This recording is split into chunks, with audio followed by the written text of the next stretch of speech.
Friends, welcome to my channel. আজকে আমি দেখাতে চলেছি অর্গানিক হেনা কীভাবে তৈরি করতে হয়। এবং এই যে ক্লাসটা আমি করতে শুরু করেছি, প্রথম দিন হলো আজকে প্রথম দিনই আমি দেখাতে চলেছি কিভাবে অর্গানিক হেনা তৈরি করা হয় এবং সেই হেনাটা হাতে লাগালে কীরকম কালার আসে। এবং তার সাথে আমি আজকে দেখাতে চলেছি যে পেজে প্র্যাকটিস করতে গেলে কোন ব্র্যান্ড বা কোন কোম্পানির মেহেন্দি তোমরা ইউজ করবে পেজে প্র্যাকটিসের জন্য। তো ভিডিওটা ভালো লাগলে অবশ্যই লাইক করবে, শেয়ার করবে সকল বন্ধুদের সাথে এবং কমেন্ট করে জানাবে কেমন হয়েছে। প্রথম দিনের এই ভিডিওটাতে পুরো ডিটেলস আমি জানাতে চলেছি হেনা সম্পর্কে। তো ভিডিওটা পুরোপুরি স্কিপ না করে ভিডিওটা পুরো দেখবে। এবং যারা যারা হেনা প্র্যাকটিস করতে চাও বা যারা যারা হেনা বা মেহেন্দি হাতে দিতে চাও, যেটা অর্গানিকভাবে বা কোনো কেমিক্যাল মুক্তভাবে, তোমরা ভিডিওটা অবশ্যই পুরোটা দেখবে এবং সবার সাথে শেয়ার করে দেবে, যাতে তারাও একটু উপকৃত হতে পারে। এই হেনা প্র্যাকটিসের জন্য বা এই হেনা পেস্টের জন্য প্রথমত আমি কালার হেনা বানাবো। প্রথমেই এই কালার হেনার জন্য আমি প্রথমে ইউজ করছি নেচার বে হেনা পাউডার, যেটা তোমরা বলতে পারো মেহেন্দি গাছের পাতাটাকে গুঁড়ো করে ফিল্টার করে দেওয়া হয়। ট্রিপল ফিল্টার করা আছে, এটা আমার কোনো রকম ফিল্টার করতে হবে না। এবং এছাড়াও রয়েছে নীলগিরি অয়েল, যেটা সবথেকে বেশি গুরুত্বপূর্ণ জিনিস। এই জিনিসটা দিলেই একমাত্র হেনা পেস্টে কালার চেঞ্জেস আসে। অর্থাৎ এই যে আমার হাতে যে মেহেন্দি পড়া রয়েছে, এই মেহেন্দিটা প্রথমে এরকম কালার আসে না। মেহেন্দিটা তোলার সঙ্গে সঙ্গে একটা বেশ কী বলবো অরেঞ্জ টাইপের কালার আসে। এই অরেঞ্জ টাইপের কালার থেকে 12 থেকে 24 ঘন্টা পর এই ঠিক কালারটা আসে, অর্থাৎ অরেঞ্জ কালারটা চেঞ্জেস হয়ে যায়। এই চেঞ্জেস হওয়ার জন্য বেশি গুরুত্বপূর্ণ জিনিস হচ্ছে নীলগিরি অয়েল বা ইউক্যালিপটাস অয়েল। এইটা তোমরা চেষ্টা করবে মেহেন্দির জন্য সেটাই কিনতে। এটা তোমরা অনলাইনে পেয়ে যাবে। এই নেচার বে হেনাটাও অনলাইন থেকে আমি পারচেস করেছি, এটা হয়তো অনেক দোকানেও পাওয়া যাবে মার্কেটে, কিন্তু নীলগিরি অয়েলটা কোনো মার্কেটেই পাবে না। মার্কেটে পেলেও সেটা হচ্ছে চুল বা বিউটি প্রোডাক্টসের জন্য, ওটা ইউজ করবে না তোমরা। অনলি মেহেন্দি, দেখো লেখা রয়েছে ফর মেহেন্দি অনলি, এই মেহেন্দির জন্যই কিনবে এটা। এছাড়াও রয়েছে টি ডিকাশন বা কফি ডিকাশন, তোমরা ইউজ করতে পারো। লেবুর রস রয়েছে এবং চিনি রয়েছে। এর সাথে আরও কিছু কিছু অ্যাড করতে পারো, যেমন লং তেল বা ক্লোভ অয়েল। আরও কিছু অ্যাড করতে পারো, যেমন বিটরুট পাউডার বা বিটরুটের যে জুস হয় সেটা ইউজ করতে পারো, একটু ডার্ক কালার আসবে। তো এখন শুরু করি। প্রথমেই আমি হেনাটাকে একটু চেলে নেব, যাতে কোনো রকম নোংরাটা থাকলে যাতে বেরিয়ে যায়। অনেক আর্টিস্ট আছেন যারা হেনাটা পেস্ট বানানোর পর ফিল্টার করেন, এতে অনেক সুবিধা হয়, কিন্তু আমি এই জিনিসটা করি না। এই হেনা পাউডারটা পুরোপুরি অর্গানিক, এর কালারটাও খুবই ডার্ক আসে। আমার 2 চামচ হয়ে গেল। দেন আমি 3 চামচ দিচ্ছি, 4 চামচ, 5 চামচ অ্যান্ড 6, হয়তো 7 চামচ হয়েছে, একটু এদিক ওদিক হয়েছে, কিন্তু অসুবিধা নেই। এবার এটাকে আমি চেলে নেব।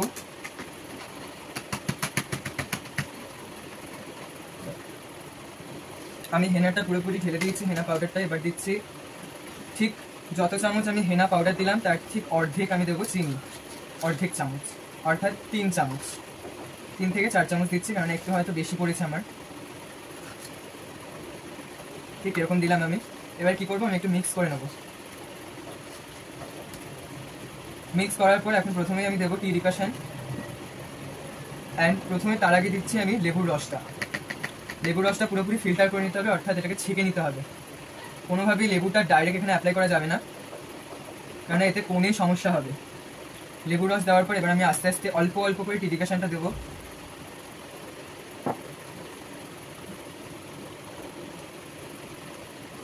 মিক্সারটা বা পেস্টটা অবশ্যই মিডিয়ামে রাখতে হবে, কোনো রকম বেশি তরল করা যাবে না এবং বেশি শক্তও করা যাবে না, যাতে কোণে না সমস্যা হয়। একেবারে মিডিয়াম রাখতে হবে, যাতে কোণটা ফ্লেক্সিবল হয়। খুব বেশি পাতলা হলে ডিজাইনটা খুব একটা ভালো হবে না, এবং খুব বেশি গাঢ় হলেও ডিজাইনটা কিন্তু হেনা পেস্টটা সেইভাবে বেরোতে থাকবে না। তো আমাদের ধীরে ধীরে এটাকে তৈরি করতে হবে, খুবই ভালোভাবে তৈরি করতে হবে।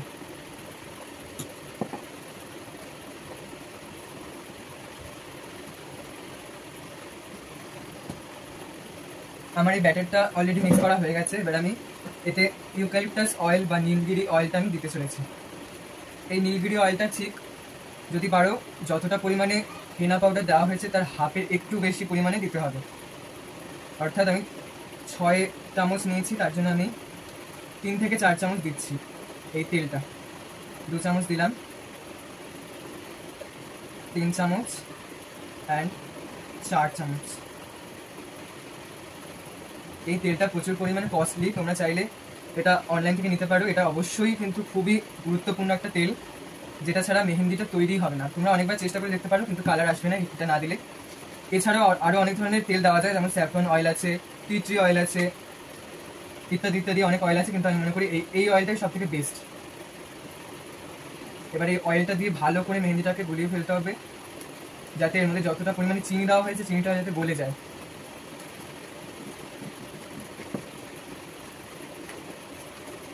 আমি যে পরিমাণে বা যেভাবে দেখালাম এইভাবে যদি হেনা পেস্ট বানানো হয়, তবে আমি মনে করি কোণে ভরার আগে কোনো রকম ফিল্টার করতে হবে না। অনেক আর্টিস্টরা আছে যারা মোজা বা কোনো হাতের গ্লাভসের মতো এক ধরনের জিনিস দিয়ে ফিল্টার করে ফেলেন, কিন্তু এইভাবে যদি বানানো হয় তাহলে আর তখন আর ফিল্টার করতে হবে না, ডাইরেক্ট তোমরা কোণে ভরতে পারবে।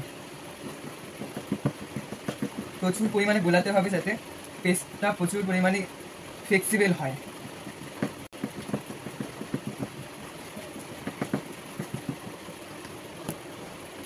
আমি এটাকে পুরোপুরি মিক্স করে নিয়েছি। এখন এই পেস্টটা আমি রেখে দেবো 12 থেকে 24 ঘন্টার জন্য। তারপর এর কালারটা দেখবো আমি।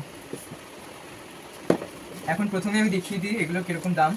হেনা পাউডারটা তোমরা এখানে পেয়ে যাচ্ছ 250 গ্রাম, 500 গ্রাম। এটা আমি ফ্লিপকার্ট থেকে কিনেছিলাম, এটার দাম পড়েছিল 250 টাকা। অ্যান্ড এছাড়াও তোমরা প্রকাশ হেনাটা ইউজ করতে পারো। প্রকাশ হেনা পাউডারটাও বা প্রকাশ মেহেন্দি পাউডারটাও কিন্তু দামটা কম একটু, আমি মনে করি 35 টাকা করে পড়বে 50 গ্রামের। ওটা তোমরা মার্কেটে পেয়ে যাবে। অ্যান্ড এই তেলটা আমি এখানে রেস লেখা আছে 500 টাকা, আর এখানে আছে 400 ml, কিন্তু এটা আমি অনলাইন থেকে মাত্র 350 টাকায় কিনেছিলাম। অনলাইনে অ্যামাজন বা ফ্লিপকার্ট থেকে এই তেলটা নেবে, অন্য কোনো অ্যাপ থেকে নেবে না। এই তেলটা পুরোপুরি পিওর হওয়া চাই। পিওর হলেই কিন্তু হাতে কোনো রকম এফেক্ট করবে না এবং কালার আসবে। এটা অন্য কোনো অ্যাপ থেকে কিনলে যদি পিওর না হয় তাহলে কিন্তু হাতে প্রচুর পরিমাণে এফেক্ট করে। এই জন্য সেইভাবে বিশ্বস্তভাবে কিনতে হবে এই তেলটা। আর হেনা যখনই তোমরা বানাবে, চুলের হোক বা হাতের হোক, সবসময় চেষ্টা করে প্লাস্টিকের বাটি বা ফাইবারের বাটি এবং সিরামিকের পাত্র বা কাচের পাত্রে সব জিনিসপত্র তৈরি করার। অন্য কোনো ধাতব জিনিসে রাখলে জিনিসটা অনেক সময় রং আসে না ঠিক করে, এই জন্য এইগুলোতে চেষ্টা করবে একটু রাখতে। তো এরপরে আমি আসছি, এরপরে স্টেপে আসছি আমি কোন বানাবো এবং কোনের সাথে কিভাবে পেস্টটা ভরতে হয় সেটা আমি দেখিয়ে দেবো। লাস্ট স্টেপে আমি দেখাবো হাতে পরে এবং কালারটা আমি দেখাবো লাস্ট স্টেপে। বন্ধুরা, এরপর আমি চলে এসেছি কতগুলো এমটি কোন, যেগুলো সেলোফিন শিট দিয়ে তৈরি। এই কোনগুলো বানিয়ে এবং একটা বড় কোনের মধ্যে এই যে হেনা পেস্টটা আমি এর আগে রেডি করেছিলাম সেই হেনা পেস্টটা ভরেছি। এই পেস্টটা এখন আমি এই ছোটো ছোটো কোনগুলোতে ভরবো। তোমরা যে কোনো সেলোফিন পেপার বা যে কোনো র্যাপিং পেপারগুলোকে সাইজ মতো কেটে এই কোনগুলো বানাতে পারো। আমার কাছে রয়েছে একটা সেলোটেপ এবং সিজার। প্রথমত বলি, যাদের কাছে ওয়েট মেশিন নেই তাদের একটা বুদ্ধি দিই, সেটা হচ্ছে যে কোনো একটা কোন নেবে, কোন নিয়ে ঠিক এর মতো মাপ দেবে। যেমন এইটার টিপ থেকে এত অবধির মাপ নিলাম, এত অবধির ভরবো বা একটু কমে ভরবো, তাহলে আমরা 20 গ্রাম কি 25 গ্রাম কিংবা 30 গ্রাম আমরা পেয়ে যাব। এখন শুরু করি। ফার্স্টে একটা ছোট্ট কোন বানাচ্ছি, যেটা একেবারেই ছোটো হবে, আশা করি 20 গ্রাম হতে পারে। তোমরা চাইলে ডাইরেক্টও এর মধ্যে কোণে ধরতে পারো, কিন্তু আমি ডাইরেক্ট করছি না, এতে আমার সুবিধা হয়। ও সরি, এটা আটকানো আছে।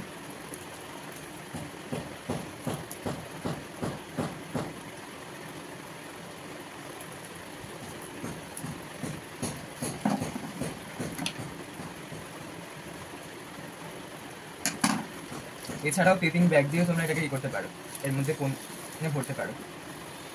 আমার কাছে পেপিং ব্যাগ নেই, এজন্য আমি এটাতেই ইউজ করছি। এরপরে এর মধ্যে আমার হেনা পেস্ট ভরা হয়ে গেলে আমি মেহেন্দি হাতে দিয়ে দেখব। তারপর আমি রঙও দেখাবো, যেটা রঙ কীরকম হয়। নর্মালি এর রঙ খুব একটা ডার্ক আসে না আমি মনে করি, কারণ আমার স্কিনে একেবারেই খুব একটা ডার্ক আসে না যে কোনো মেহেন্দি।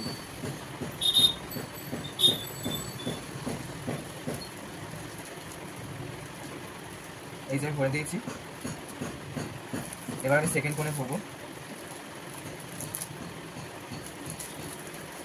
ঠিক আগেরটার মতোই ভাবে এইভাবে ঢুকিয়ে দিতে হবে, এতে অনেকটাই সুবিধা হয়। অনেকেই ডাইরেক্টলিভাবে এর মধ্যে হেনা পেস্ট ভরে দেয়, কিন্তু আমি মনে করি এইভাবে দিলে না কোণ থেকে পেস্ট বেরোয়, না কোনো প্রকারের সমস্যা হয়।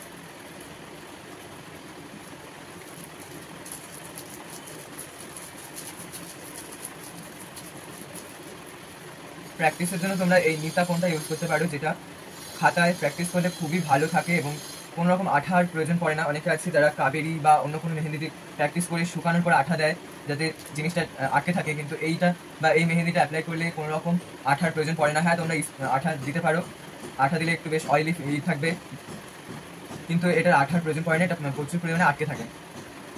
এবং এই মেহেন্দিটা কোনো রকম হাওয়া বেরিয়ে যায় না এবং এই মেহেন্দিটা একেবারে ফ্লেক্সিবলভাবে কাজ হয়। এটা তোমরা হাতেও দিয়ে দেখতে পারো, হাতেও খুব দারুণ কালার আসে।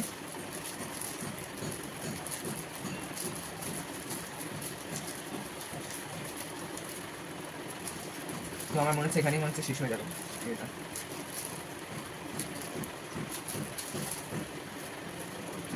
এই কোনটাই লাস্ট। আমার মোট 3টে কোণ হলো, হালকা একটু মেহেন্দি রয়েছে এখানে। এই মেহেন্দিটা আমি কোনো একটা কোণে ভরে দেবো চেষ্টা করে।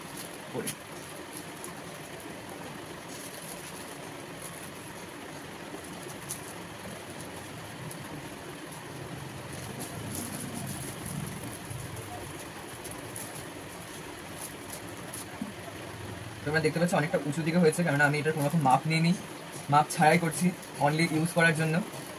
তোমরা এগুলো যারা সেল করতে চাও তাদের অবশ্যই মাপটা বুঝতে হবে, মাপটা না বুঝে সেল করলে অসুবিধা আছে। তোমরা এটা করে যদি সেল করতে চাও তাহলে অবশ্যই একটা ওয়েট মেশিন কিনে নেবে। আমার 3টে হলো, এবার এই 3টেকে আমি পুরোপুরি সেলো টেপ দিয়ে আটকে দেবো যাতে কোন থেকে